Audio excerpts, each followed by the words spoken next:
സംസ്ഥാന സർക്കാർ നടപ്പിലാക്കിയ നോർക്ക ഇൻഷുറൻസിൽ പ്രവാസികളുടെ ആശങ്കകൾ എന്തെല്ലാം? പരിഹാരം കാണേണ്ടത് എന്താണ്? ഇന്റർനാഷണൽ ഗാന്ധിയൻ തൊട്ട് ഒമാൻ ചാപ്റ്റർ വൈസ് ചെയർമാനും സാമൂഹ്യ പ്രവർത്തകനും അധ്യാപകനുമായ ഡോക്ടർ സച്ചി യുദുപ്പാൻ പറയുന്നു. വേണമെങ്കിലും അത് അവസാനിപ്പിക്കുന്നതിനും ആ വ്യക്തിക്ക് അതിന് അർഹതയുണ്ട്, അല്ലെങ്കിൽ അതിന് അധികാരമുണ്ട്, അവകാശമുണ്ട്. അതുകൊണ്ട് തന്നെ അങ്ങനെ ഒരു ഡേറ്റ്, ഒരു കാലാവധി വെക്കണം എന്നുള്ളത് വെക്കുന്നതിനകത്ത് യാതൊരു യുക്തിയുമില്ല എന്നുള്ളതാണ് എനിക്ക് പറയാനുള്ളത്.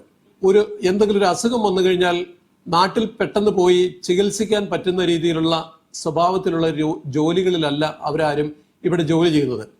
ഈ പദ്ധതിയിലേക്ക് നാട്ടിലുള്ള ആശുപത്രികളെ ചേർത്തിരിക്കുന്നത് പോലെ തന്നെ നമ്മുടെ ഗൾഫിലുള്ള പ്രധാനപ്പെട്ട ആശുപത്രികളെ കൂടി ഈ പദ്ധതിയിൽ ഉൾപ്പെടുത്തിയെങ്കിൽ മാത്രമേ പ്രവാസികൾക്ക് ഇതിനകത്തുനിന്ന് ഗുണം കിട്ടുകയുള്ളൂ. നമ്മുടെ പ്രവാസികളായിട്ടുള്ളവരുടെ ആരോഗ്യത്തെ പോലെ തന്നെ വളരെ പ്രധാനപ്പെട്ടതാണ് നമ്മുടെ മാതാപിതാക്കളുടെ ആരോഗ്യം.